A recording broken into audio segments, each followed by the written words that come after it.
These are the markings and the hair braidings to place 3 Mint Easies for the brow lift, 1 Mint Easy for the left lower cheek, and otherwise 8 Mint 43s for the face.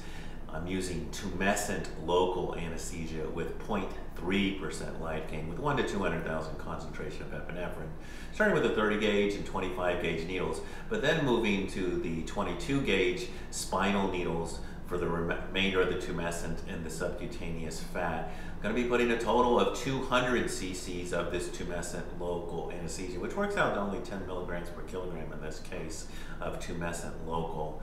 And you always have to give extra to all the entrances in the scalp, as well as extra local, perhaps more superficially, to all the exits, which would be here on the cheeks and the brows, as otherwise these will bleed when the needles pass through them or hurt. You want to make sure everything is white. You give a little more local anesthesia wherever it's not white, because that means it will bleed if you don't. And then you put the hair drape on, and I make these 1.5 millimeter punch incisions. These will be for the Mint Easies, which are going over the product where it's not as deep, but you want to make sure you don't see the needles as they pass. Make sure there's no hair getting caught. And then you do the temporal passers. I'm going wide but not going deep, doing 2 separate places for those, threading the needles, and then putting the blunt passer through the face, going deeper when I'm in the cheek here, pulling out the blunt passer, allowing the sharp cannula to poke through the skin, threading each needle, and then removing the sharp cannula, and just repeat this. The top one is crossed because I don't want it to get too close to the eye. I'm using a more posterior one. Then I pull them all tight and cut them, doing the same thing on the other side. This time there are no Mint Easies, just the 4 Mint 43s. I'm crossed that first one. I didn't want to get too close to the orbital rim. I started from a more posterior entrance. Otherwise, I'm just going in order. In this case, moving away from me from top to bottom. And then when they're all in there, you need to pull them as tight as you can, which I palm the skin up, and then I cut them as short as I can.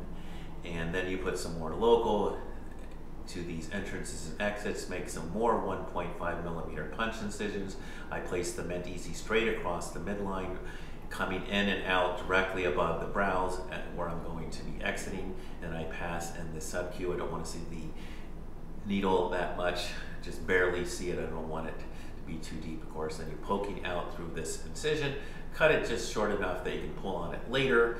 And then you do each side of the brow. Once again, having the 1.5 millimeter punch incisions. I'm going straight above these areas when I do it. Make sure I pull out any hairs that may be getting stuck in there.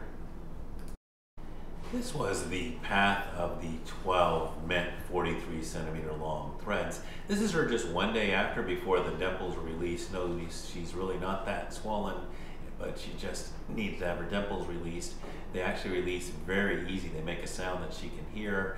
You can feel a little pop from the threads, because the first day they're not on extremely well, and I was just waiting for the numbing to go away so I could decide how much to release. I didn't want to overdo it the first day. This was the path of the 3 Mint Easies for the brow lift, and now I'm releasing those dimples also quite easily on the brow. You don't want to overdo it because they actually come down quite easy. I'm just trying to get rid of any obvious dimples. I'll see her again the next day, but this is still one day after the Mint lift where she looks quite good. So she looks great at 1 day. She even looks better at 1 week when the swelling is gone. Her face is lifted. You can see she has a straighter jawline. The nasolabial folds aren't as full. Her jowls are actually gone and lifted. It's difficult to even see where the threads went in. It's nice, natural looking face. There's improvement in the face like this that lasts for 1 year. You can always repeat the procedure later.